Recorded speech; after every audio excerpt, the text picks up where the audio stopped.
반갑습니다. 챕터 11부터는 수열과 급수, 그 중에서도 무한급수, 그리고 함수로 만들어지는 급수에 대해서 주로 다룹니다.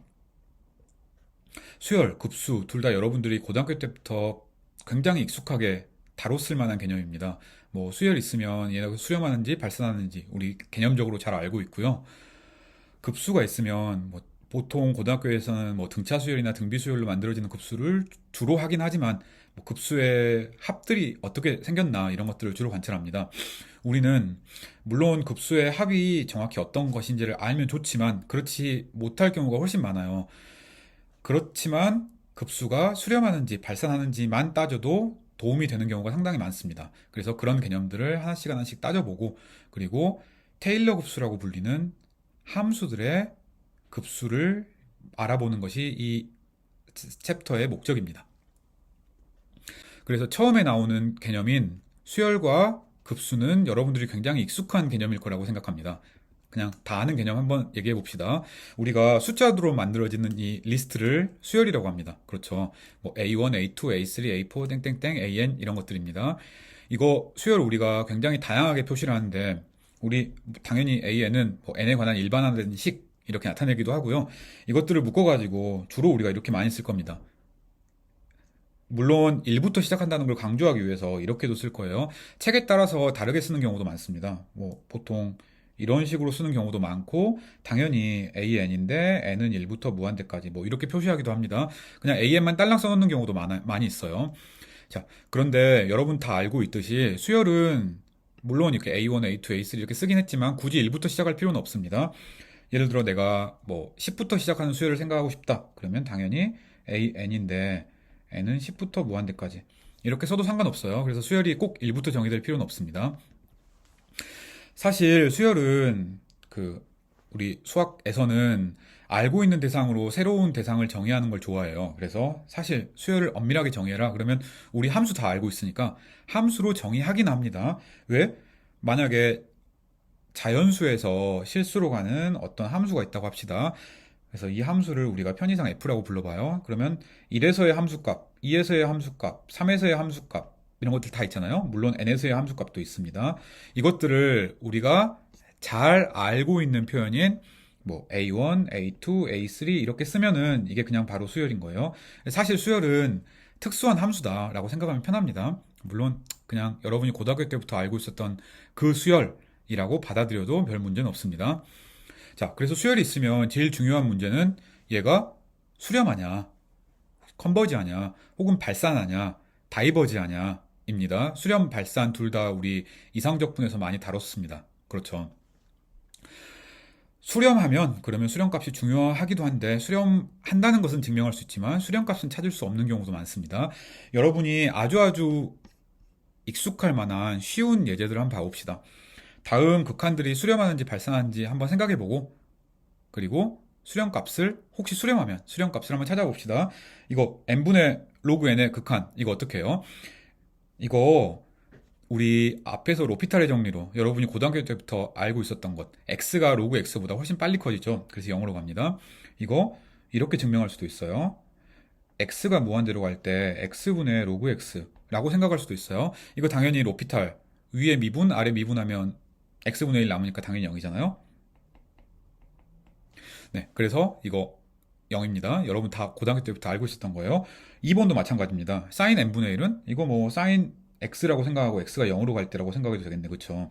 x가 n분의 1에서 0으로 가면 같은 거니까. 그래서 이것도 마찬가지입니다. 자, 3번 같은 경우는 이거 다 알고 있어요. 이거 뭐 n분의 1, 마이너스 n분의 1 이렇게 왔다 갔다 반복하긴 하는데 그럼에도 불구하고 이 수열 an을 살펴보면 이 수열 an은 마이너스 n분의 1보다 크거나 같고 그 스몰 n분의 1보다는 작거나 같습니다. 그렇죠. 근데 n분의 1도 0으로 가고 마이너스 n분의 1도 0으로 갑니다. 따라서 이 중간에 있는 an이라는 이 수열은 0으로 갈 수밖에 없어요. 그쵸? 그래서 이거 0입니다. 여러분 다 알고 있었던 거예요. 4번은 그게 좀 더 확실히 나타납니다. 이게 분모는 n으로 간단한데 분자는 조금 까다로워 보이잖아요. 그럼에도 불구하고 얘는 어디 보자. 이 값은 0부터 1 사이고 이 값은 지가 아무리 작아봤자 마이너스 14. 지가 아무리 커봤자 14니까 이 값들을 전부 더하면 마이너스 13이랑 15 사이에 있잖아요. 따라서 AN은 얘 나누기 N, 15 나누기 N보다 작거나 같겠습니다. 그렇죠. 왼쪽도 0으로, 오른쪽도 0으로 3번과 다를 바가 없겠습니다. 그래서 따라서 0입니다. 여러분 다 알고 있던 거예요.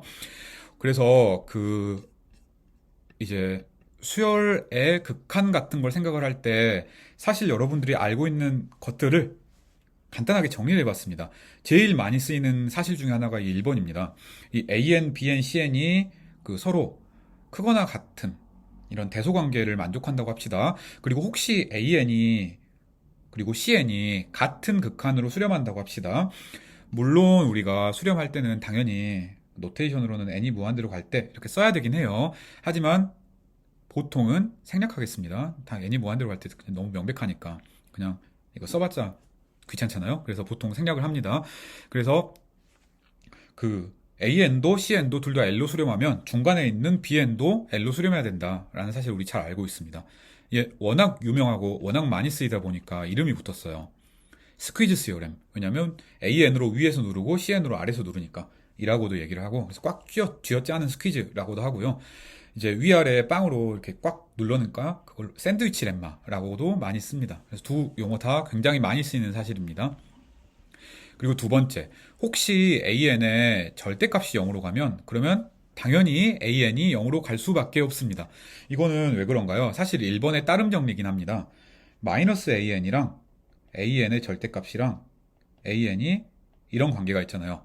그렇죠. 따라서 반대로 우리가 AN을 중심으로 생각을 하면 얘는 마이너스 AN의 절대값보단 크거나 같고 AN의 절대값보단 작거나 같은 거예요. 따라서 AN의 절대값이 수렴한다. 그리고 0으로 간다. 그러면 얘도 0으로 가는 거고 얘도 0으로 가는 거잖아요. 그래서 바로 위에 얘기했던 스퀴즈 플레이 혹은 샌드위치 렛마요에서 AN의 극한도 0이다. 다 알고 있었던 거죠. 그리고 또 fx가 혹시 연속 함수였다고 합시다. 연속이라는 게 아주 중요해요. 여러분 잘 알고 있는 연속입니다. 그러면 그리고 an이 만약에 l로 가면 fan을 구하기 위해서 그냥 fl 값을 생각을 하면 됩니다. 맞죠? 그래서 우리가 수열의 극한을 함수의 극한으로 바꿔서도 많이 풀고요. 그게 우리가 이 위에서 봤던 이 첫 번째 얘기도 하고요. 두 번째 얘기도 합니다. 얘는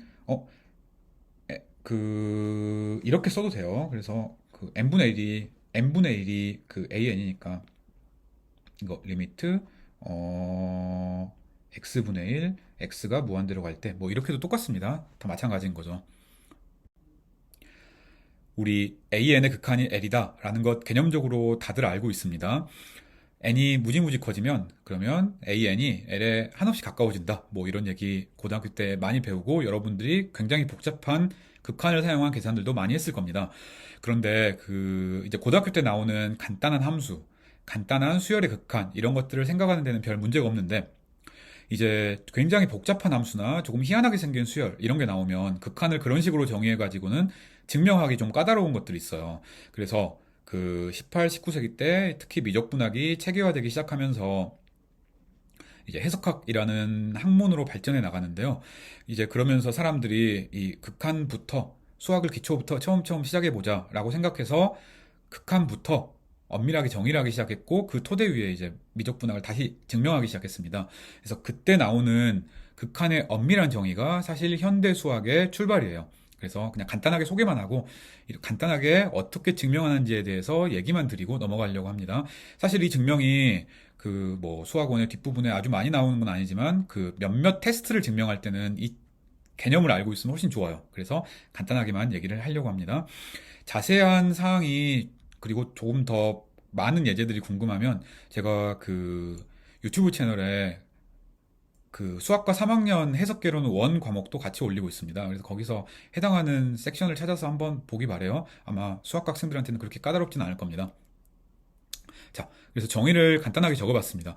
정의가 처음부터 좀 긴장되게 나오죠. 이 녹색인데요. 이무의 입실론에 대해서, 그래서 이 입실론이 뭐냐면 그리스 문자인데 이거 에러예요. 에러가 이잖아요. 이에 해당하는 겁니다. 그래서 어떤 n이라는 자연수를 찾을 수가 있어서, 정수를 찾을 수가 있어서 n이 스몰 n이 충분히 크기만 하면, 그래서 캐피털 N보다 크기만 하면 AN과 L의 거리가 입실론보다 가깝다. 이 조건을 만족할 때 우리가 AN의 극한이 L이다 라고 얘기를 합니다. 처음에 이 정의를 바로 보고 받아들일 수 있으면 좋지만 그렇지는 않은 경우가 대부분이에요. 그래서 그냥 얘를 그림으로 한번 보고 그리고 증명을 어떤 식으로 할지 아주 간단한 예제들에 대해서만 한번 봐보기로 합시다. 자, 우리 수열을 한번 생각해 봅시다. 여기에 우리가 수열이 있다고 쳐요. 뭐 A1이 있고 A2가 있고 뭐 A3가 있고 이렇게 있다고 칩시다. 계속 있다고 쳐요. 그리고 얘가 L로 수렴한다고 합시다. 여러분이 직관적으로 알고 있는 그 수렴이라고 쳐요. 그러면 우리가 고등학교 때 배웠던 수렴, 이 직관적인 의미가 뭐냐? n이 무지무지 크면 an이 l과 무지무지 가깝다. 이겁니다. 그렇죠. 그래서 근데 이 무지무지 크다, 그리고 무지무지 가깝다를 어떻게 수학적으로 체계화할 것이냐를 얘기하기 위해서 수학자들이 이런 생각을 했습니다. 그러면 내가 에러 줄게. 에러를 이렇게 줬어요. 그래서 입실론이라는 에러를 줬어요, 내가.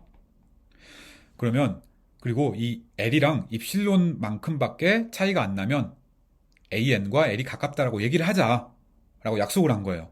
그래서, 이 빨간색 원 안에 들어있으면 가깝다고 하자라고 약속을 한 겁니다. 그래서 A1, A2, A3 이렇게 쭉 찍어봐요. 여러분이 고등학교 때 봤던 것처럼 이렇게 찍습니다. 물론 이제 뭐 운이 좋아가지고 A5가 있고 A6는 운이 나빠가지고 이렇게 밖에 있을 수도 있어요. 하지만 어느 순간부터는 전부 이 안에 들어간다고 합시다. 예를 들어 A에 N부터 들어간다고 쳐요. 뭐 A에 N 플러스 1도 들어가고 A에 N 플러스 2도 들어가고 N 플러스 3도 들어간다고 합시다. A에 N 마이너스 1은 뭐 바깥에 있을 수도 있어요. 신경 안 씁니다. 하지만 N보다 크면, 캐피털 N보다 크면 전부 이 L 마이너스 입실론에서 L 플러스 입실론 사이에 들어간다고 합시다. 그러면 우리가 AN이랑 L이 충분히 가깝다 라고 얘기하고 싶은 겁니다. 그쵸? 그래서 이거를 쓰면은 입실론이 있으면, 그래서 에러가 딱 있으면 그러면 n을 찾을 수 있어서, 왜?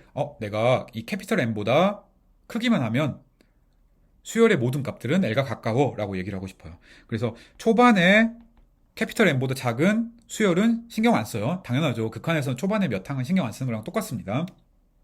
그래서 이거면 AN과 L의 차이가 충분히 가깝다. 이런 얘기예요.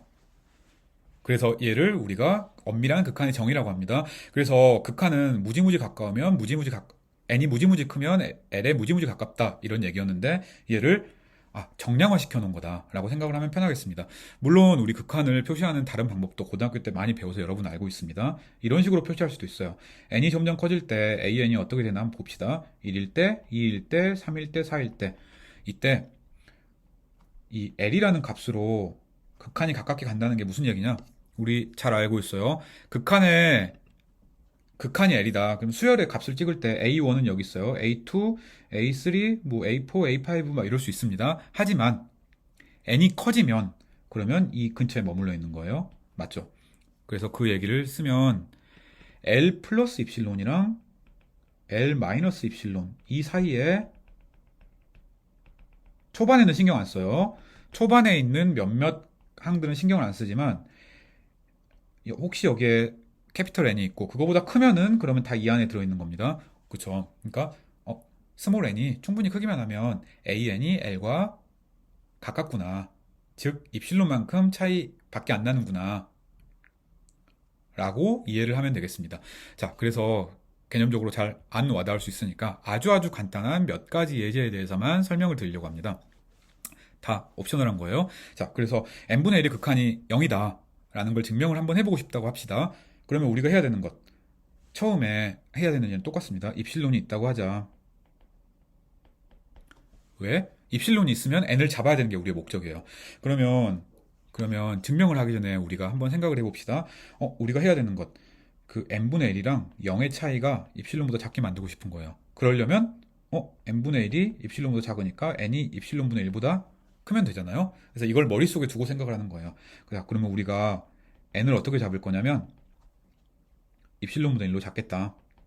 이렇게 놓은 거예요. 그러면 우리가 하고 싶은 것, 혹시 만약에 스몰 n이 캐피털 n보다 크다고 합시다.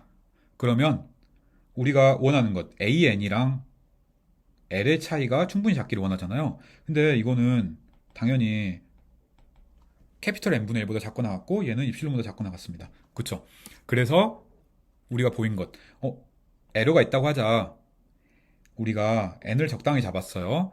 캐피털 N을 적당히 잡았습니다. 그래서 스몰 n이 캐피털 N보다 크기만 하면, 즉 스몰 n이 충분히 크기만 하면 AN, 즉 N분의 1이랑 0의 차이가 입실론보다 작다라는 걸 보인 겁니다. 이 빨간색으로 밑줄 그은 것이 이 극한의 정의에서 아까 우리가 강조했던 거랑 똑같습니다. 그래서 n분의 1의 극한이 0인 거예요. 이런 식으로 물론 와, 왜 이렇게 증명하나 싶죠. 근데 이렇게 증명해야 여러분이 고등학교 때부터 배웠던 극한의 다양한 사실들을 아주 엄밀하게 증명하기가 훨씬 편합니다. 그래서 이 개념이 이런 개념이 있구나라고만 생각을 하면 되겠습니다. 자, 그래서 뭐 이 2n 플러스 1분의 n이 2분의 1이다. 이걸 한번 증명해 보고 싶다고 합시다. 그러면 우리가 해야 되는 것 역시 입실론이 있으면 n을 잡으면 돼요. 스몰 n이 충분히 크기만 하면 이 an이랑 2분의 1이 가깝다. 이 얘기를 하고 싶은 거예요. 따라서 우리가 하고 싶은 것, 이 2n 플러스 1분의 n이랑 2분의 1의 차이가 충분히 작게 하고 싶어요. 이거 한번 빼봅시다. 빼면 어떻게 되지? 여기에 4n 플러스 2분의 2n이 빠지고 2개가 들어가니까 이게 되는 거네요. 절대값을 취하면 맞죠. 그래서 얘가 입실론보다 작게 하고 싶어요. 그렇죠. 물론 이거 작기만 하면 되지 뭐 엄청 타이트하게 작을 필요는 없습니다. 그래서 넉넉하게 입실론보다 작게 하기 위해서 그냥 이렇게 놨습니다. 그쵸. 저 플러스 2 이거 없어지면 점점 작아지는 거고 그러면 2 아래 4n 나눈 거니까. 그래서 얘를 써봅시다. 자, 두 번째 거의 증명이에요. 입실론이 있다고 합시다. 그러면 우리가 n을 뭐 넉넉하게 2 입실론분의 1로 잡읍시다. 얘로부터 나온 거예요. 그러면 근데 얘는 이제 증명을 하기 전에 우리가 생각한 거고 실제로 증명은 우리가 생각했던 것을 거꾸로 쓰는 겁니다. 그러면 혹시 만약에 스몰 n이 크다고 합시다. 그러면 우리가 해야 되는 것 AN이랑 2분의 1의 차이가 충분히 작기를 원해요. 근데 얘는 아까 계산했죠. 4n 플러스 2분의 2고 얘는 4n분의 2, 즉 2n분의 1보다 작거나 같고 얘는 2n분의 이 캐피털 n분의 1보다 작거나 같잖아요. 근데 얘는 정의에 의해서 2n분의 1이니까 입실론보다 작거나 같겠네. 맞죠? 그래서 우리가 여기서 했던 것들을 묶어보면 이렇게 됩니다. 입실론이 있다고 하자. 우리가 n을 잘 잡았어요. 스몰 n이 충분히 크기만 하면 an과 2분의 1의 차이가 입실론보다 작은 겁니다. 그렇죠. 그래서 2n 플러스 1분의 n의 극한은 2분의 1입니다. 이것도 마찬가지고요. 얘도 사실 그냥 보면 쉽지 않지만 이거 여러분이 고등학교 때 이런 문제를 풀어라 그러면 이거 엄청 잘 풀 수 있어요. 여러분이 어떻게 푸나요? 이거 루트 n 플러스 1 플러스 루트 n분의 2개 빼면은 n 플러스 1 마이너스 n이니까 이거의 극한이잖아요. 그래서 이거 0인 건 알고 있어요. 물론 0인 걸 아는데 써라 그러면 이제 위에랑 똑같이 써야죠. 이것만 마지막으로 한번 해봅시다. 얘가 우리가 해야 되는 거 역시 마찬가지로 루트 n 플러스 1분의 1 플러스 루트 n분의 1이 입실론보다 작기를 원해요. 타이트하게 잡을 필요는 없으니까 이 왼쪽을 넉넉하게 적당히 키워주고 입실론보다 작게 하면 되겠습니다. 그죠? 얘 그냥 루트 n분의 1보다 작은 건 명백하잖아요. 얘보다 작거나 같으니까. 그래서 그냥 루트 n이 입실론분의 1보다 크면 되겠구나 라고 머릿속으로 생각할 수 있겠습니다. 얘를 거꾸로 쓰면 증명이에요. 자, 입실론이 있다고 합시다. 우리가 n을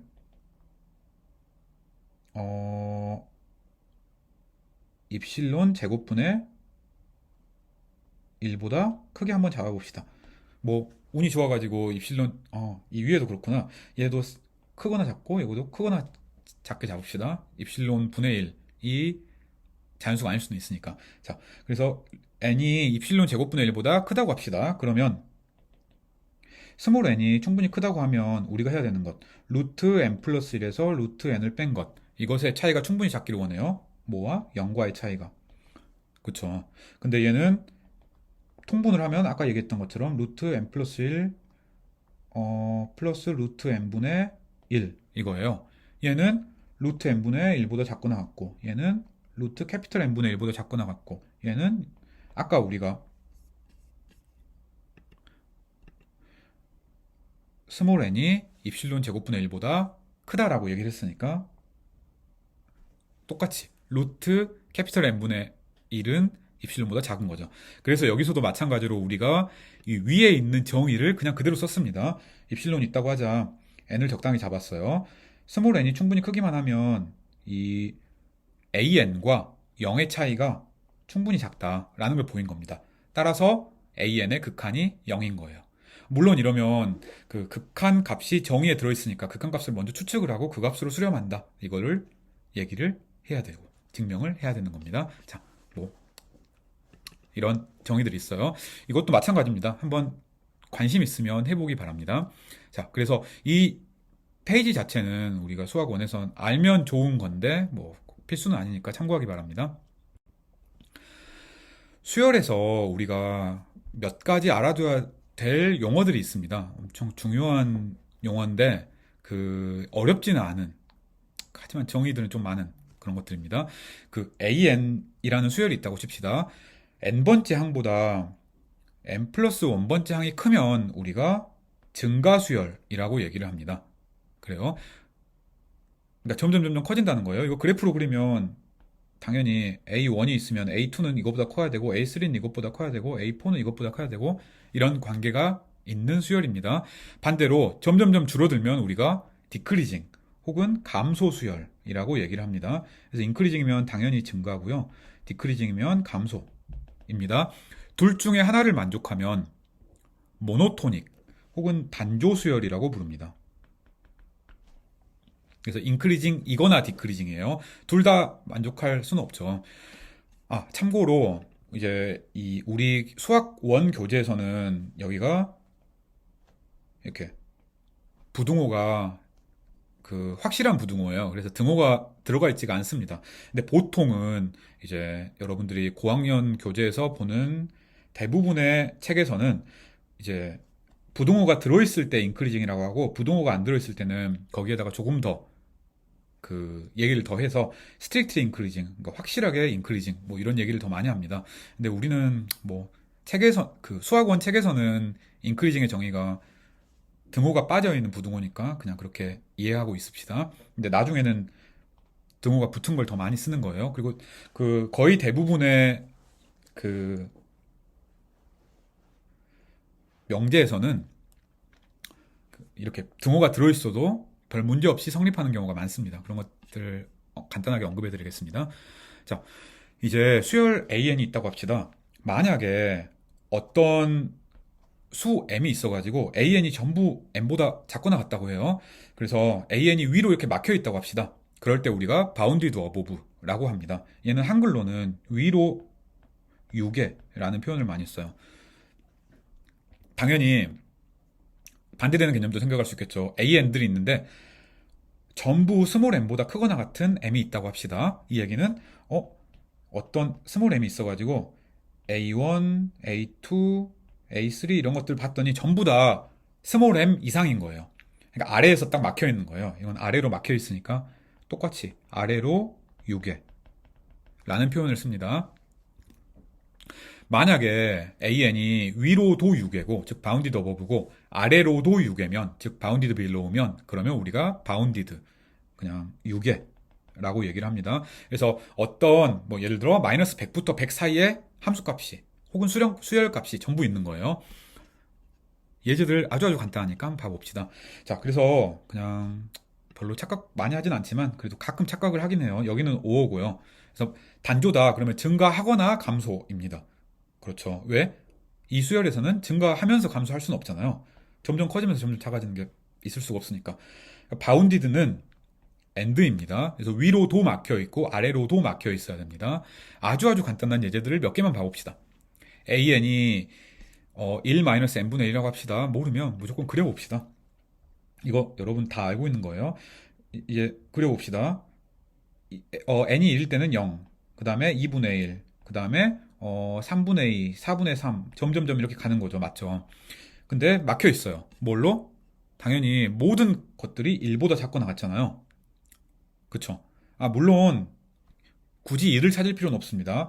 훨씬 더 큰 값인 뭐 10 이런 것도 그 여기 바운디드 오버블을 정의할 때 만든 캐피털 M에 해당이 됩니다. 10보다 작거나 같은 거 맞잖아요. 1보다 작거나 같은 것도 맞고. 그래서 그런 이, 이 바운디드 오버블을 말할 때 쓰이는 이 캐피털 M 얘를 우리가 보통 어퍼 바운드라고 얘기를 하는데요. 얘는 당연히 유일하지 않습니다. 그래요. 자, 그래서 얘는 인크리징입니다. 그쵸? 딱 봐도 점점 커지잖아요. 바운디드 어버브입니다. 그렇죠? 1로 막혀 있으니까, 혹은 10으로 막혀 있으니까, 혹은 만으로 막혀 있으니까. 그렇습니다. 이 위에서 6가지 개념들을 정의해 봤는데, 사실 다들 당연하긴 하지만 6가지 개념이 성립하는지 성립하지 않는지를 한번 봐봅시다. 인크리징이에요? 디크리징이냐? 디크리징 아니에요. 모노토닉이냐? 모노토닉입니다. 그렇죠. 왜? 인크리징 이거나 디크리징이어야 되는데 인크리징이니까. 그래요. 그래서 오케이. 인크리징은 되고 디크리징은 안 되고 모노토닉은 되는 거예요. 바운디드 어버브는 됩니다. 바운디드 빌로우는 됩니다. 왜? 수열의 모든 값이 0보다 크거나 같잖아요. 스몰 m이 있는 거지. 즉 스몰 m 로어 바운드라고 불리는 이 아래에서 막히는 값이 있는 거죠. 그렇죠. 바운디드냐? 바운디드 어버브기도 하고 바운디드 빌로우기도 하니까 두 조건을 전부 다 만족시키니까 바운디드인 겁니다. 자, 그래요. 그래서 우리가 수열이 있으면 6가지 조건이 전부 만족하는지 만족하지 않은지를 체크를 할 수 있어야 됩니다. 자, AN이 N이라고 칩시다. 몇 가지만 해보죠. 이거 딱 봐도 인크리징이죠. 바운디드 어버브는 아닙니다. 그렇죠. 왜? 점점점 커지잖아요. 자, AN은 마이너스 1에 n승이 있다고 칩시다. 이거 바운디드 어버브죠. 모든 수열의 숫자는 2보다 작거나 같으니까. 물론 1보다도 작거나 같아요. 1이 아주 좋은 숫자니까. 마이너스 1보다 크거나 같으니까 바운디드 빌로우기도 합니다. 그래서 바운디드 어버브도 되고 바운디드 빌로우도 되니까 바운디드인 거예요. 모노톤이냐? 그러면 인크리징이거나 디크리징이어야 됩니다. 근데 인크리징도 아니죠. 왜? A1에서 A2로 갈 때는 증가했는데 A2에서 A3로 갈 때는 감소하니까 같은 논리로 디크리징도 아니죠. 인크리징도 아니고 디크리징도 아니니까 모노토닉이 아닙니다. AN은 n 플러스 5분의 3 이거 디크리징입니다. 그쵸? 이거 되게 당연한 건가? AN을 생각을 하고 AN 플러스 1을 생각을 하면 AN이랑 AN 플러스 1이 분자는 같은데 분모는 하나는 n 플러스 5고 하나는 n 플러스 1분의 1이니까 그죠? 그래서 당연히 이게 되는 거잖아요. 그래서 디크리징입니다. 바운디드 어버브냐, 바운디드 빌로우냐? 딱 봐도 전부 1보다 작거나 같네요. 바운디드 어버브입니다. 다들 양수니까 0보다 크거나 같네요. 따라서 바운디드 빌로우입니다. 그래서 바운디드입니다. AN이 n제곱 플러스 1분의 n. 이 함수는, 이 수열은 역시 마찬가지로 디크리징입니다. 0보다 다 크잖아요. 그래서 바운디드 빌로우입니다. 1보다는 작거나 같잖아요. 따라서 바운디드 어버브입니다. 이거 책에도 나와 있는데 간단한 계산입니다. 얘가 디크리징인 걸 어떻게 보일까요? 물론 정의를 사용을 해서 이 AN보다 AN 플러스 1이 작다를 보여도 됩니다. 근데 물론 좀 계산을 좀 많이 해야 되고요. 우리가 이 fx라는 함수를 x제곱 플러스 1분의 x라고 놓읍시다.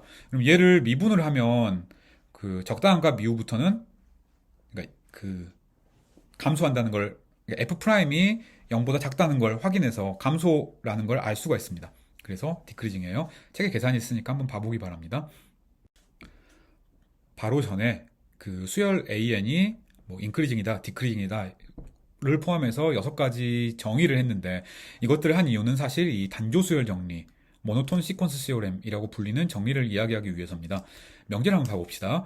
AN이란 수열이 앞에서 정의한 2가지 조건을 만족시킨다고 합시다. 하나는 인크리징, 증가고요. 하나는 바운디드 오버브, 위로 유계. 이 두 조건을 만족시킨다고 합시다. 그러면 얘는 볼 것도 없이 수렴한다. 라는 명제가 이 단조 수열 정리입니다. 그림으로 한번 이해해 봅시다. 여기에 A1, A2, 땡땡, A3, 땡땡땡 이런 게 있다고 칩시다. 점점 증가한다고 합시다. 근데 바운디드 오버 보니까 캐피털 M보다는 작거나 같아요. 그러면 여러분이 고등학교 때 배웠던 수열의 특성을 한번 생각을 해봅시다. 수열은 수렴하거나 발산하거나, 그렇죠. 발산은 진동하거나 플러스 마이너스 무한대로 가거나, 그렇죠. 근데 마이너스 무한대로는 갈 수 없어요. 수열 값이 전부 A0보다 크거나 같으니까. 플러스 무한대로도 못 갑니다. 왜? 수열 값이 M을 넘을 수가 없으니까. 진동도 못하죠. 점점 증가하는데 다시 떨어질 리가 없잖아요. 세 가지 발산이 될 가능성들을 다 막아버렸으니까 수렴할 수밖에 없겠네. 그림으로 보면 점점점 증가하는데 어딘가로 가겠네. 라고 얘기할 수 있겠습니다.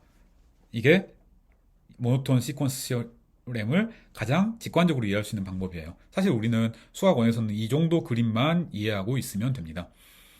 물론 그림을 생각을 해보면 이게 인크리징일 필요는 없어요. 디크리징이고 바운디드 빌로우여도 똑같은 상황이 만들어집니다. 너무 당연한 거죠. A1, A2 점점점 줄어든다고 합시다. 그런데 만약에 이 스몰 m으로 이렇게 딱 아래로 막혀 있다고 합시다. 즉 로어 바운드가 있다고 합시다. 그러면 점점점 줄어들다가 m을 못 넘으니까 어디에서 멈춰야지. 그렇죠? 얘를 우리가 단조 수열 정리, 모노톤 시퀀스 시어렘이라고 부릅니다. 사실 우리가 이제 대충 뭉뚱그려서 넘어가는데 얘는 뭐가 필요하냐? 이렇게 어딘가로 가긴 가는데 하필 그 숫자가 실수여야 된다는 조건이 필요해요. 즉 수직선에 숫자가 꽉 차 있어야 되는 거예요. 이거 어디서 많이 본 것 같다. 우리가 그 중학교 때 처음으로 실수를 배울 때 유리수 그러면 정수분의 정수 이런 수, 실수 그러면 수직선을 꽉 채우는 수라고 처음 배웠어요. 물론 그렇게 증명을 하면 고급 수학을 할 수는 없고 조금 더 엄밀하게 증명을 하긴 하겠지만 개념적으로는 우리가 실수가 꽉 차 있다는 걸 알고 있어요. 사실 실수가 꽉 차 있다는 거랑 이 단조 수열 정리는 동치입니다. 왜? 예를 들어 어떤 실수가 있다고 합시다. 그러면 그 실수로 점점점 올라가는 유리수 수열을 생각을 하면 단조 수열 정리에 의해서 걔가 수렴값이 있고 걔가 실수 안에 있는 거니까. 그래서 사실 두 개는 동치예요. 그래서 우리가 그 실수가 꽉 차 있다. 조금 유식하게 쓰면 이게 실수의 완비성이라고 불리는 성질인데요. 그거랑 같습니다. 그 책에 보면 이 모노톤 시퀀스 시오렘을 수열의 엄밀한 정의를 써서 증명을 해놓은 게 있어요. 근데 그 증명도 사실 그 실수가 이런 완비성이라는 컴플리트니스라는 성질을 만족한다고 하자. 그거 하에서 증명하겠다라는 겁니다. 그래서 우리는 그 수학 1 배울 때는 이 그림만 그리고 명제의 스테이트먼트만 이해를 하고 있으면 되겠습니다. 물론 그 아래 완비성을 사용한 증명 이런 게 궁금하다 그러면 아까 말씀드렸던 그 해석개론 영상 보면 거기에 리미트의 정의에서 조금만 더 나가면 이 얘기들이 있으니까 한번 찾아보면 되겠습니다. 뭐 안 찾아봐도 수학원 이수한 데는 별 문제가 없습니다. 자, 두 번째 스테이트먼트는 혹시 이제 첫 번째 얘기했던 이 두 가지 명제보다는 아주 약한 스테이트먼트긴 한데 더 많이 쓰이는 명제긴 합니다. AN이 모노톤, 즉 단조 수열이고 바운디드라고 합시다. 그러면 바운디드 어보브이기도 하고 바운디드 빌로우이기도 해요. 그래서 수열이 수렴합니다. 왜? 만약에 인크리징이었다고 합시다. 그럼 바운디드 어보브니까 방금 전에 얘기했던 이 첫 번째 조건을 만족시켜서 수렴하는 거예요.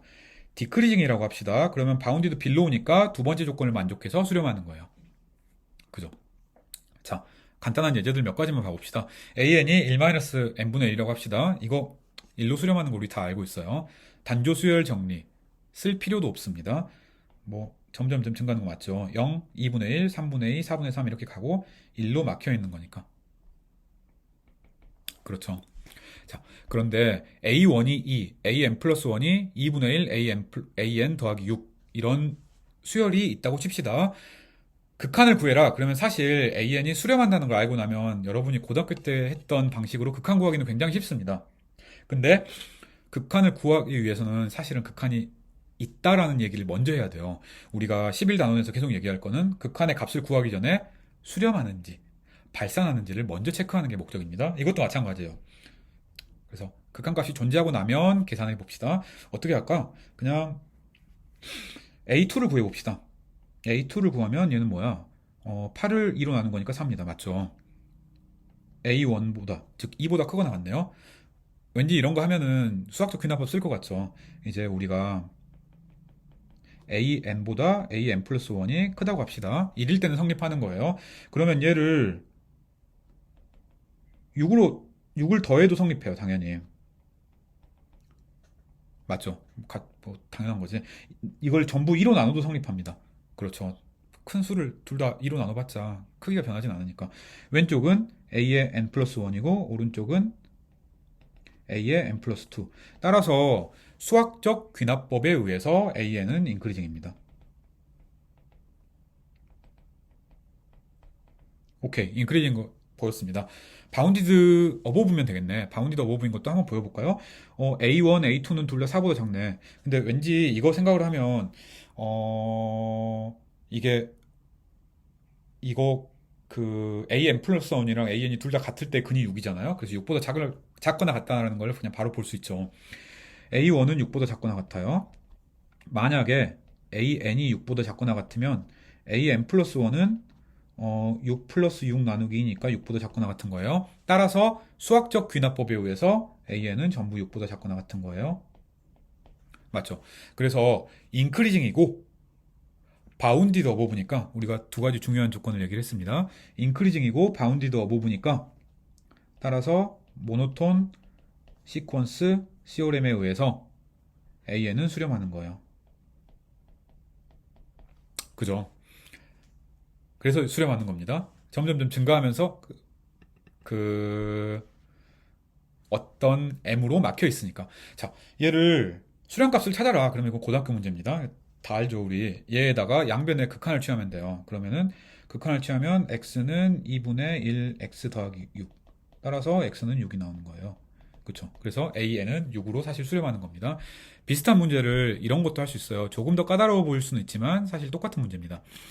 A1은 5고 사실 A1 값이 중요하진 않아요. AN 플러스 1이 1 더하기 루트 AN 마이너스 1이라고 합시다. A2를 생각을 하면 1 플러스 루트 6 벌써 복잡하다. 그렇지만 얘가 1 플러스 루트 6은 대충 3점 얼마니까 5보다는 작고 나갔네요. 디크리징일 것 같다. 정말 어디 보자. AN 플러스 1이랑 AN이 이런 관계에 있다고 칩시다. 그러면 여기에서도 양변에서 마찬가지로 1을 빼요. 그죠? 그죠? 그리고 여기다가 루트를 생각을 해요. 그러면 이렇게 되는 거죠. 근데 왼쪽은 A n 플러스 1 마이너스 이고 오른쪽은 an 플러스 2 마이너스 1이니까 얘가 작거나 같겠네요. 물론 an이 1보다 크거나 같다라는 건 있어야 됩니다. an이 1보다 크거나 같은지 한번 봐봅시다. 이것도 수학적 기납법으로 보면 되겠네. A1은 1보다 크고 A2는 뭔가 1보다 큰 거를 에서 1을 뺀 다음에 루트 취하면 양수잖아요. 거기다 1 더하는 거니까 AN은 1보다 크거나 같은 거네요. 수학적 기납법에 의해서 모든 n보다. 따라서 얘는 디크리징이고 바운디드 빌로우니까 수렴하겠구나 라고 이야기를 할 수가 있겠습니다. 극한을 구하려면 당연히 여기에다가 양변에다가 극한 취해가지고 계산하면 되겠네요. 그죠? 1이겠네. 그렇죠. 해보기 바래요. 자, 이제 우리가 여러분들이 고등학교 때 배웠던 수열을 똑같은 식으로 급수로 얘기를 하고 그리고 그 급수 중에서도 특히 무한급수에 대해서 한번 생각해 보려고 합니다. 사실 급수 자체 여러분 다 알고 있습니다. AN이라는 수열이 있다고 칩시다. 우리가 급수는 AN들을 더한 거예요. 당연하죠. 그래서 그거는 다 알고 있지만 사실 급수를 막 새롭게 복잡하게 정의하기보다는 우리가 수열을 알고 있고 수열을 통해서 정의를 하려고 합니다. 그래서 새로운 수열을 하나 만들려고 해요. A1부터 AN까지를 더한 거를 SN이라고 하고 얘를 n번째 부분합 혹은 n 스파셜 썸이라고 부릅시다. 우리가 1부터 무한대까지 더한 무한급수 이 AN들의 인피니트 썸이 뭐냐? 얘는 SN의 극한이라고 정의를 하고 싶습니다. 그래서 수열의 극한으로 정의가 되는 거예요. 그래서 급수가 뭐냐? 무한급수가 뭐냐? 수열의 극한이에요. 특수하게 생긴 수열의 극한입니다. 그래서 AN이라는 수열이 있으면 그거 가지고 SN을 만들고 걔의 극한을 생각한 거예요. 그래서 이게 정의입니다. 자, 그래서 물론 우리가 주로 관심 있는 건 이 값이 뭔가를 알고 싶어요. 근데 이상적분, 임프로퍼 인테그럴과 똑같습니다. 값을 구하기 전에 수렴하는지 발산하는지를 먼저 체크해 줘야 됩니다. 왜? 극한이니까. 극한처럼 취급을 해줘야 되는 거예요. 정의가 극한이니까 그런 겁니다. 임프로퍼 인테그럴과 완전히 똑같아요. 자, 그래서 얘는 당연히 SN이 얘였으니까 얘의 극한. 그래서 이렇게 쓸 수도 있습니다. 그냥 별 얘기 아니죠. 자, 이런 SN이라는 수열이 혹시 S로 수렴한다고 합시다. 그러면 우리가 당연히 이 무한급수 AN이, sum AN이 S로 수렴한다. 그 얘기를 합니다. N은 1부터 무한대까지, 극한에서도 잘 안 썼는데, N이 무한대로 갈 때 잘 안 쓴 것처럼, 이제, 이제 꼭 필요하면 쓰는데, 뭐 3부터 더해야 된다거나, 아니면 꼭 이 1부터 더하는 게 중요할 때는 쓰는데, 그렇지 않을 때는 종종 생략합니다. 생략하면 1부터 무한대까지 더하는 거예요. 어쨌든, 얘가 만약에 수렴하면, 그 수렴값을 이렇게 씁니다. 그죠? 수렴하지 않으면, 이렇게 쓰는 의미가 없는 거예요. 자, 이때 S는 물론 SN의 극한인데 얘는 덧셈처럼 표시를 했잖아요. 그리고 우리가 직관적으로 생각하는 것도 혹시 수렴값이 있으면 다 더하는 거다라는 개념이니까 얘를 우리가 리밋이라고 물론 불러도 되지만 사람들이 훨씬 더 썸이라고 더 많이 부릅니다. 그래서 시리즈의 썸, 극한의 아니지 그 급수의 합이에요. 개념적으로는 자연스럽습니다. 맞죠? SN이 발산하면 그러면 그냥 우리는 당연히 정의에서 이 무한급수 AN이 발산한다 라고 얘기를 합니다. 수렴 발산 극한에서 가장 중요한 성질이었는데 급수에서도 마찬가지입니다. 우리가 무한급수가 있으면 이 인피니트 시리즈가 언제 수렴할지, 컨버지할지 혹은 언제 발산할지, 다이버지할지를 따지려고 합니다. 그래요. 그래서 초반에 이제 테일러 급수가 나오기 전에 우리가 다양한 테스트들을 하는데 모든 것들이 전부 다 언제 급수가 수렴하는지 발산하는지를 체크하기 위한 것들입니다. 그래서 사실 급수가 언제 수렴하는지 발산하는지만 명확하게 알고 있으면 그 챕터 11의 절반 이상은 쉽게 넘어가는 거예요. 근데 이것들을 판단하기 위한 테스트들이 수가 굉장히 많습니다. 그래서 그것들을 하나씩 하나씩 해보는 것이 목적입니다. 아주 간단한 여러분들이 고등학교 때 배웠던 지식들만 가지고 계산할 수 있는 몇 가지 급수들을 한번 살펴봅시다. 쉬운 것부터 해야죠. AN이 A 곱하기 R의 n-1승인 이런 기하급수를 한번 살펴봅시다. 얘 우리 파셜섬을 구해라. 그럼 이거 되게 다 구하기 쉬워요. 이거 1부터 n번째 한까지를 더해야 되는데 이거 등비수열이잖아요. 그래서 등비가 R이니까 1-R의 n승 곱하기 A 이건가? 이겁니다. 그래서 당연히 R이 1보다 작으면 수렴하고요. 크기가. R이 1보다 크면 발산합니다. 크기가. R이 1일 때는 1일 때도 있고 마이너스 1일 때도 있잖아요. R이 1일 때는 SN은 그냥 A를 점점 더하는 거니까 이거 당연히 발산하네요. 맞죠? R이 마이너스 1일 때는 SN이 어떻게 되나? A 마이너스 A, A 마이너스 A 이것들을 반복하니까 걔네들 더하고 나면 A0, A0 이것들을 반복합니다. 이것도 역시 마찬가지로 다이버지하죠. 따라서 R이 1보다 작을 때는 수렴, R이 1보다 클 때는 발산이라고 얘기할 수 있겠습니다. 쉽다. 그죠? 얘가 썸을 가진다. 왜? n이 무한대일 때의 극한을 생각하면 되니까. 다 알고 있는 얘기입니다. 자, 두 번째로 역시 마찬가지로 하모닉 시리즈를 한번 봐봅시다. an이 n분의 1일 때 이거 더하면 발산한다는 것도 여러분들 잘 알고 있습니다. 이거 아주 유명한 증명 여러분들 알고 있을 거라고 생각합니다. 한번 봐봅시다. 우리가 그 첫 번째 항부터 2의 k승까지 항까지만 생각을 해봅시다. 왜 16분의 1가 있었는지 여러분 알고 있죠? 쭉 더해서 2의 k승분의 1까지라고 생각을 해봅시다. 이거 2분의 1보다 크거나 같아요. 얘도 마찬가지입니다. 이거 두 개 합쳐도 2분의 1보다 크거나 같아요. 그쵸? 4분의 1 더하기 4분의 1보다 크거나 같으니까. 얘는 8분의 1 곱하기 4보다 크거나 같습니다. 얘는 16분의 1 곱하기 8보다 크거나 같아요. 얘도 마찬가지겠죠. 따라서 동그라미 친 것들이 각각 1 그리고 2분의 1보다 전부 크거나 같아서 합인 2분의 1 곱하기 k 플러스 2보다는 크거나 같겠습니다. 따라서 당연히 Sn의 극한은 S2의 K승의 극한이랑 똑같고 무한대입니다. 그래서 이 Sn이 발산함으로 AN의 극한도 발산한다 라고 얘기를 할 수가 있겠습니다. 간단한가요?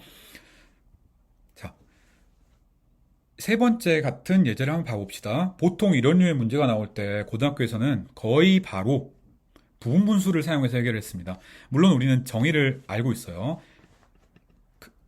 그 무한급수가 수렴하려면 부분합 nth 파셜 썸인 sn이 수렴해야 됩니다. 그래서 sn을 계산해 보죠. sn을 이렇게 계산합니다. 예, 부분분수로 쪼갠 다음에 1부터 n까지 더한 거예요. 그러면 다 소거되고 첫 항과 마지막 항만 남아요.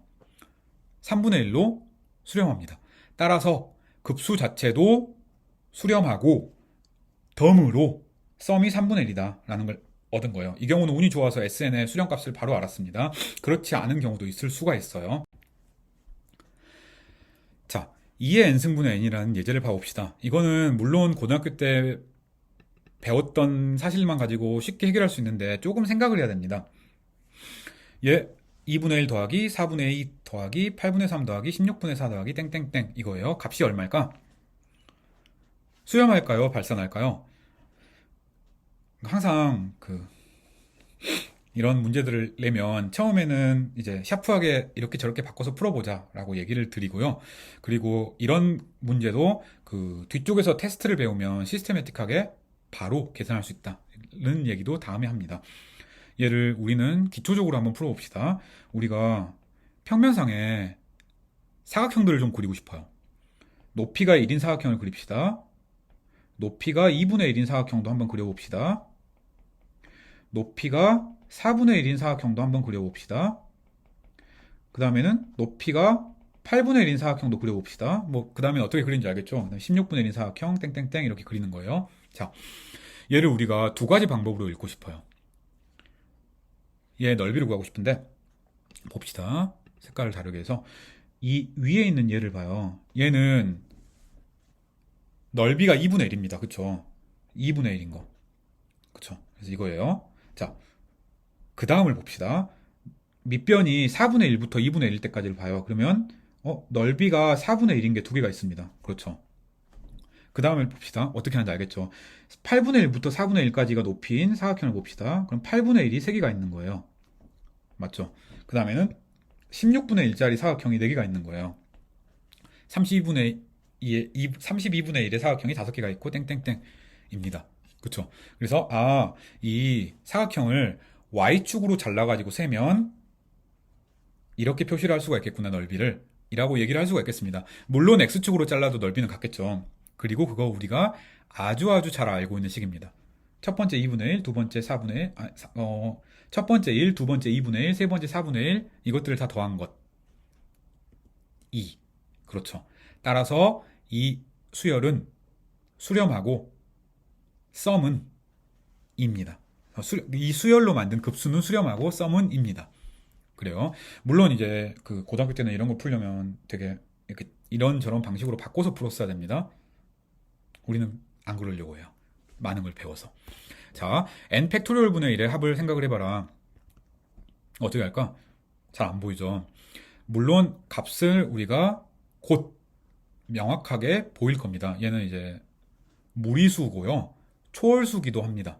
근데 우리는 그 값을 구하지는 아직은 못 구할 수가 없으니까 수렴하는지 발생하는지만 생각을 해보려고 합니다. 얘를 보면은 이거는 2분의 1보다 작거나 같고 얘는 2 곱하기 3분의 1이니까 2 곱하기 2분의 1보다 작거나 같고 2, 3, 4분의 1이니까 2분의 1보다 작거나 같고 따라서 이것들을 더한 값보다는 작거나 같다고 얘기할 수 있겠습니다. 얘는 2잖아요. 그래서 자 봐요. SN이라는 수열을 생각을 해봅시다. 그러면 SN은 양수들을 더하니까 점점 증가해요. 그런데 2보다 작거나 같아요. 따라서 수렴하는 거예요. 이유를 적어라. 그러면 왜? 인크리징이고 바운디드 어보브니까 모노톤 시퀀스 정리에 의해서 입니다. 자, 값은 당장은 못 구하는데 곧 구합니다. 초월수예요. 우리가 이제 급수의 수렴, 발산에 대해서 얘기를 한다고 얘기를 했는데, 뭐 이제 그래서 다양한 판정들을 배운다고 얘기를 했어요. 맛보기로 아주 간단한 n스텀 테스트 혹은 n번째 항 판정 혹은 n번째 항이 일반항이잖아요. 그래서 일반항 판정이라고 불리는 이 테스트에 대해서 간단하게 얘기를 해봅시다. 되게 거창하게 얘기를 하고 있는데 사실 여러분이 고등학교 때부터 알고 있던 사실이에요. 만약에 AN이라는 무한급수가 수렴한다고 합시다. 그러면 그 n번째 항인 AN, 급수를 이루는 AN의 극한은 0이어야 된다. 를 얘기를 합니다. 증명 되게 단순합니다. 왜? AN은 n번째 1부터 n까지 다 더한 거에서 1부터 n-1번까지 더한 걸 빼면 되잖아요. 그래서 AN은 얘예요. 양변의 극한을 취해 봅시다. 그러면 양변의 극한을 취하면 극한 갈라지니까 s 빼기 s잖아요. 그래서 0입니다. 그쵸? 그래서 AN의 극한은 0이구나. 그래서 혹시 수렴하는 급수가 있으면, 그러니까 급수가 수렴한다고 하자. 그러면 그 급수를 이루는 AN이라는 거는 0으로 가야 되는구나. 라고 얘기를 할 수가 있겠습니다. 이거 되게 단순하고요. 사실 이걸로 수렴을 판정할 수는 없습니다. 딱 봐도 단순하고 여러분이 알고 있었던 거잖아요. 하지만 대우는 생각보다 어마어마하게 많이 씁니다. 그래서 급수가 생각보다 되게 복잡할 수 있어요. 하지만 n번째 항이 0으로 안 가면 발산하는 거예요. 왜? 이게 대우잖아요. AN이 0으로 안 가면 수렴하지 않는다. 즉 발산한다니까. 예를 들어 아주 쉬운 예지만 AN이 -1의 n승이라는 급수가 있다고 합시다. n이 무한대로 갈 때 0으로 안 가잖아요. 발산하는 거예요. 그죠? 당연히 명제가 있으면 그 명제의 역이 참인가 거짓인가를 생각을 해봐야 됩니다. 근데 명제의 역은 참이 아닙니다. 우리 발리 아주 잘 알고 있어요. AN이 n분의 1이었다고 합시다. 그러면 n분의 1은 0으로 가잖아요. 하지만 합은 하모닉 시리즈니까 발산하기 때문에 그렇습니다. 그렇죠. 자, 그래서 우리가 그런 것들을 좀 알고 있었던 겁니다. 자, 처음으로 배우는 판정이 이 인테그럴 테스트라고 불리는 적분 판정입니다. 사실 그렇게 내용이 까다롭진 않아요. 이제 얘는 수열의 급수를 적분으로 바꿔서 그 적분의 수렴성으로 수열의 급수의 수렴성을 얘기를 할 수 있는 판정입니다.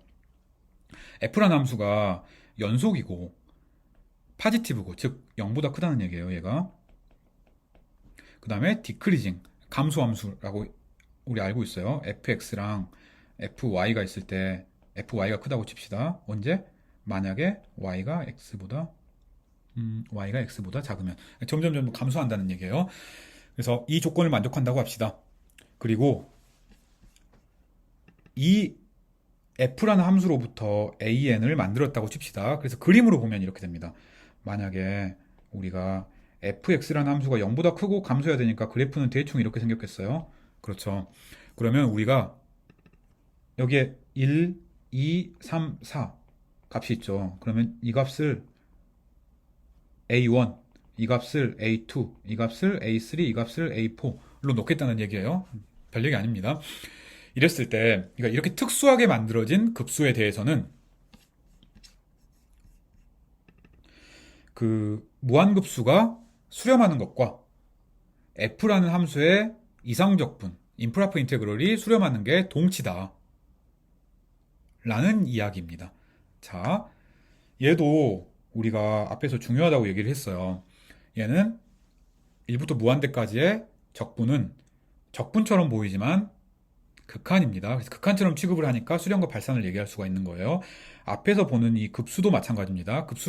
무한급수니까 다 덧셈처럼 보이지만 정의 자체는 극한인 거예요. 그래서 수렴이나 발산을 얘기할 수 있다는 겁니다. 두 개가 동시에 수렴이거나 동시에 발산이라는 얘기겠습니다.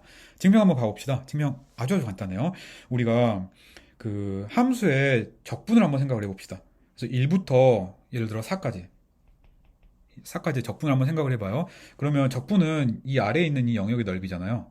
맞죠? 그래서 제가 이렇게 녹색은 있고 주황색으로 그린 이 영역 이걸 생각을 해봐요. 이 영역보다는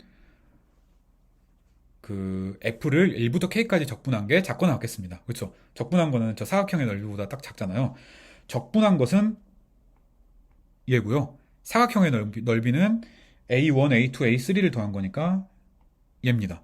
그렇죠. 이게 첫 번째입니다. 자, 반대로 우리가 똑같은 그래프를 아래에 한 번 더 그려봅시다. 똑같은 그래프를 그렸어요. 그리고 1, 2, 3, 4일 때 함수값이 이렇게 있다고 칩시다. 1, 2, 3, 4. 1, 2, 3, 4. 이렇게 있다고 칩시다. 이제는 반대로 우리가 파란색으로 아래에서 근사를 하는 리만성을 한번 생각을 해보려고 합니다. 그래서 이걸 생각을 해봐요. 맨 오른쪽에 있는 함수값을 쓰고 싶은 거죠. 맞죠? 그러면 이 파란색 영역의 넓이는 당연히 1부터 4까지 적분보다 작거나 같겠습니다. 그죠? 얘는 합이 뭐지? 이게 우리가 x축을 그 길이 1로 자른 거니까 여기는 A2, 두 번째 사각형은 A3, 세 번째 사각형은 A4. 일반적으로는 A2부터 AK까지를 더한 거다라고 생각을 할 수가 있겠습니다. 얘는 적분보다는 작거나 같겠습니다. 그죠? 그래서 우리가 두 가지 부등식을 얻은 거예요. 그럼 끝났습니다. 자, 혹시 수열이 수렴한다고 합시다. 그러면 그 수열보다 작거나 같은 극한도 수렴해야겠습니다. 왜? 얘는 점점점 증가하는 거잖아요. 맞죠? 0보다 큰 함수의 적분이니까 K 플러스 1, K 플러스 2 이렇게 쭉 가면 점점점 커지는 거잖아요. 그래서 우리의 이상적분의 정의를 살펴보면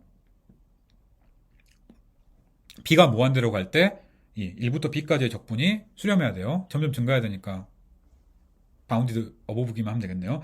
근데 B보다 큰 K를 하나 찾아요. 자연수를 하나 딱 찾아요. 그러면 그 자연수에 대해서는 우리가 계산을 했잖아요. 수열보다 작거나 같다. 그래서 얘보다 작거나 같은 겁니다. 따라서 얘는 점점점 커지는데 이 오른쪽에 있는 숫자로 막혀 있으니까 수렴하는구나. 따라서 극한이 수렴하면 적분도 수렴하는구나 라고 얘기를 할 수가 있겠습니다. 반대도 마찬가지예요. 적분이 수렴한다고 합시다. 적분이 수렴하면 이 적분보다 작거나 같은 이 1부터 K까지의 적분도 수렴해야 되잖아요. 그 값이 있어야 되잖아요. 유한계로. 근데 얘는 n이 2부터 k까지의 a n들을 더한 것보다 크거 나왔습니다. 따라서 이 오른쪽에 있는 이 합도 2부터 무한대까지 더한 급수도 수렴하고, 따라서 앞에 하나 더 더해봤자 상관없으니까 1부터 무한대까지 an을 더해도 수렴한다 라고 얘기를 할 수가 있겠네요. 단순한가? 자, 그래서 얘 적분 판정을 응용한 아주 중요한, 그리고 아주 많이 쓰이는 테스트로 P테스트가 있습니다. 우리 이상적분에서 봤던 P테스트와 명제의 형태가 완전히 똑같습니다. 우리가 이렇게 n의 P승분의 1이란 급수를 1부터 무한대까지 더한 이런 급수를 우리가 P시리즈라고 그래요. 워낙 많이 쓰이는 급수라 이름이 붙었습니다. 그래서 P시리즈 그러면 그런 거예요. 그래서 이 P시리즈가 수렴할 필요 충분 조건은 P가 1보다 크다라는 겁니다. 많이 본 것 같죠? 증명도 많이 본 걸 겁니다. 우리 알고 있는 걸 봅시다. 이 임프라퍼 인테그럴 1부터 무한대까지 x의 p승분의 1이라는 적분을 생각을 해봅시다. 얘는 p가 1보다 크거나 같을 때만 수렴해요. 클 때만 수렴해요. 같을 때는 발생하는 거고 x분의 1의 적분이니까. 따라서 얘는 1보다 클 때 수렴하는구나. 근데 우리가 이 fx는 x의 p승분의 1이라는 함수를 보면 당연히 0보다 큽니다. 포지티브예요. 당연히 감수함수입니다. 그렇죠. 당연히 그 연속함수예요. 세 가지 조건을 전부 다 만족시키니까 적분 판정, 인테그럴 테스트를 적용할 수가 있겠습니다. 인테그럴 테스트 적용하면 그 얘가 수렴할 필요 충분 조건이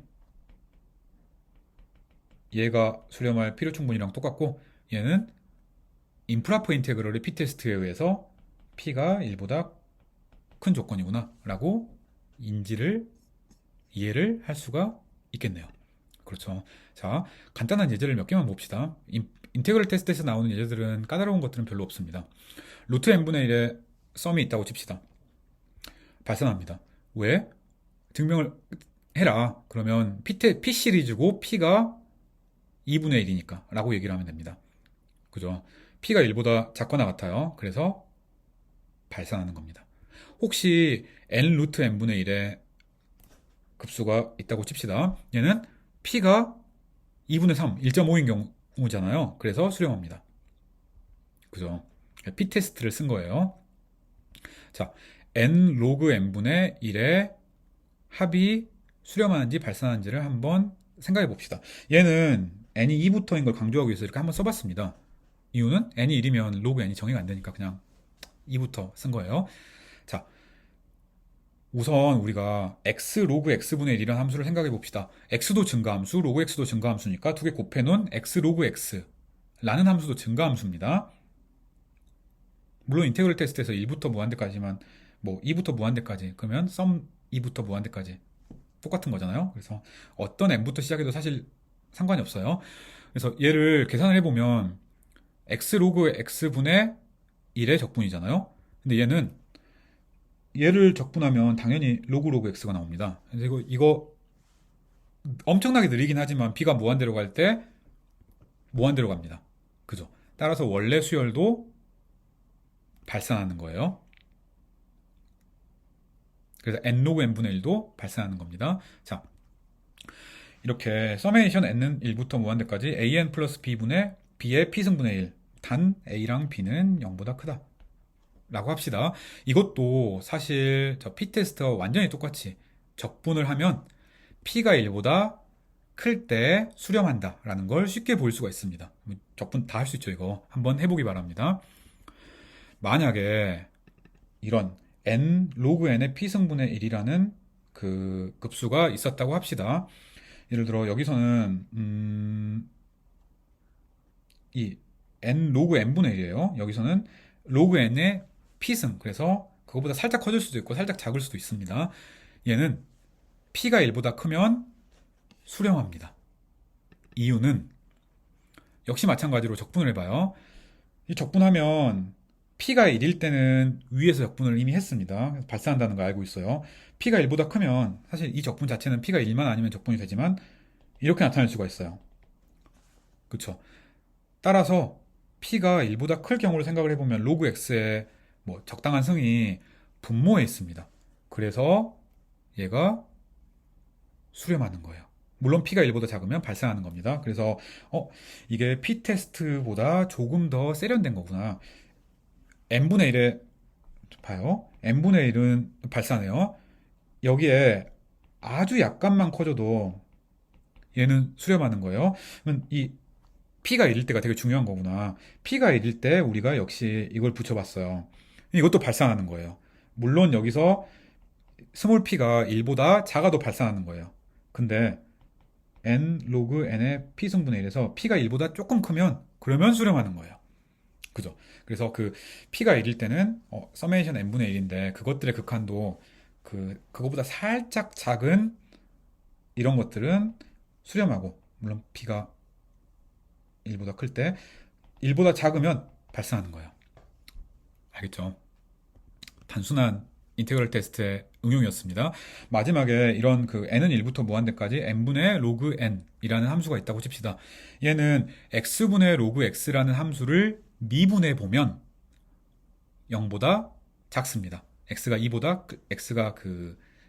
오일러 넘버 2보다 클 때. 그래서 그 인테그럴 테스트를 쓸 수가 있어요. 인테그럴 테스트를 쓰면 x분의 로그 x를 적분을 해야 됩니다. 적분을 하면 얘는 2분의 1 x제곱이잖아요. 그러면 뭐 얘를 2부터 무한대까지 적분해라 혹은 뭐 10부터 무한대까지 적분해라 그러면 당연히 얘는 무한대잖아요. 따라서 원래 급수도 발산하는구나 라고 이야기를 할 수가 있겠습니다. 얘는 계산 자체는 책에도 나온 예제입니다.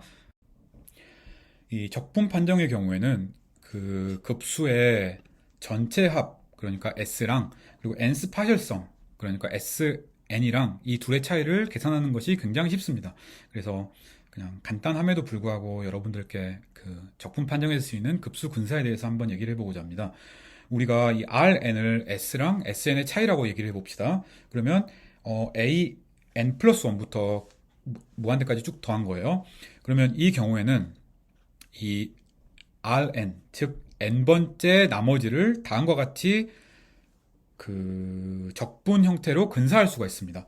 이거 왜 그런가 그림으로 한번 생각해 봅시다. 아주 간단한데요. 우리가 똑같이 두 가지 그림을 한번 그려봅시다. 그리고 함수 f를 여기저기 그렸어요. 그리고 우리가 나머지를 생각하기 위해서 n 플러스 1번째, n 플러스 2번째, n 플러스 3번째 이걸 생각을 해봅시다. 왼쪽과 똑같이 오른쪽도 마찬가지로 한번 그렸습니다. 우리가 적분 판정을 증명할 때와 마찬가지로 얘를 함수의 리만섬을 두 가지 형식으로 그려보고 싶어요. 하나는 n번째 항까지 생각해서 이렇게 빗금친 영역의 넓이를 생각을 해보고 싶습니다. 또 하나는 이렇게 함수를 적분을 위에서부터 하는 이런 사각형의 넓이를 생각을 해보고 싶습니다. 그러면 얘 보면은 얘는 n부터 무한대까지 적분한 영역의 넓이가 파란색으로 색칠된 것보다 크잖아요. 얘는 반대로 n 플러스 1부터 무한대까지 적분한 영역의 넓이가 사각형의 넓이보다 작습니다. 그렇죠. 그리고 사각형의 넓이는 어떤 경우에도 얘예요. n 플러스 1부터 쭉 더한 것. 따라서 이 두 번째 그림으로부터 이 이니퀄리티가 나오고요. 첫 번째 그림으로부터 이 이니퀄리티가 나옵니다. 그렇죠. 첫 번째 이니퀄리티를 보면 그 n부터 무한대까지 적분 얘고요. 그 다음에 이 파란 사각형의 넓이 얘고, 그림에서 알 수 있듯이 파란 사각형의 넓이가 적분보다 작으니까. 얘를 어디에 응용하나 한번 봐봅시다.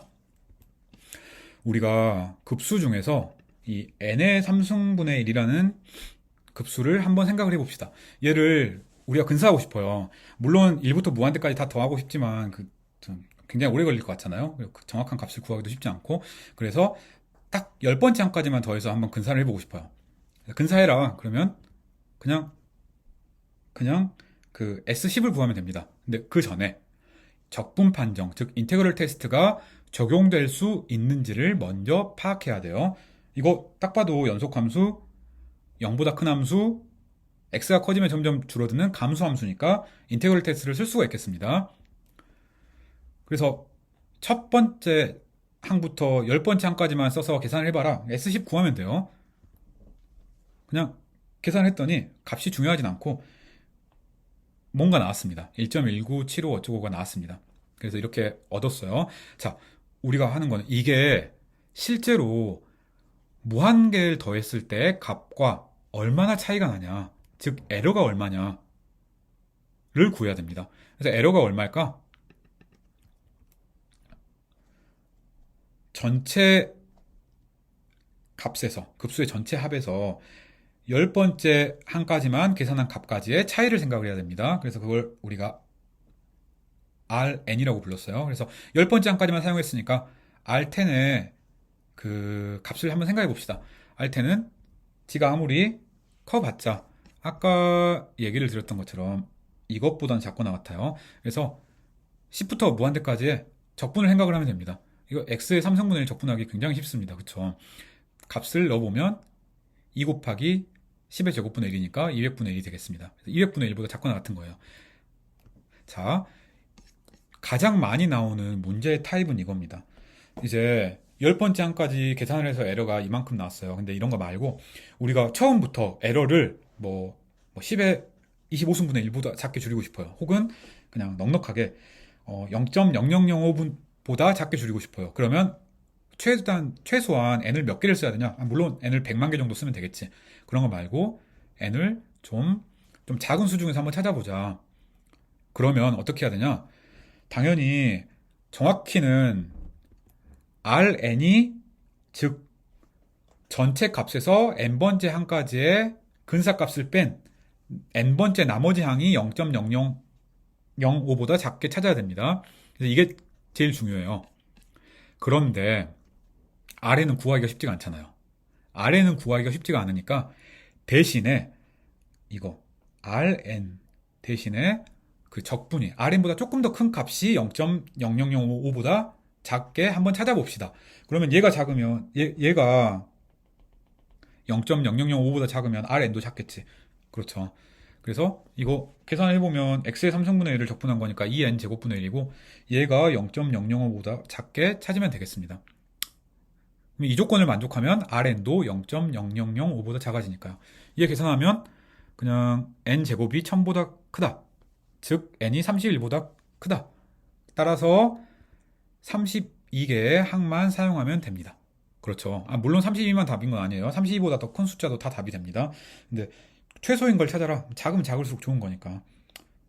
이왕 찾는데 그 에러가 0.0005보다 그 작게 만드는 최소한 n을 찾으면 좋으니까 작게 찾을수록 좋긴 좋은 거예요. 하지만 참고 우리가 이렇게 찾은 n이 최소일 거라는 보장은 없기는 합니다. 왜냐하면 우리는 정확히 Rn이 0.0005보다 작은 걸 찾은 게 아니라 Rn보다 큰 이 적분값이 0.0005보다 작은 걸 찾았기 때문에 그렇습니다. 그래서 얘는 근사값인 거예요. 자, 그래서 우리가 그냥 아주 간단하게 수열의 특성, 특징, 그리고 급수의, 무한급수의 정의, 그리고 간단한 적분 판정에 대해서 알아봤습니다. 다음 영상에서 그 본격적인 일반적인 그 급수들의 판정법에 대해서 한번 이야기를 해보려고 합니다. 여기까지 하겠습니다.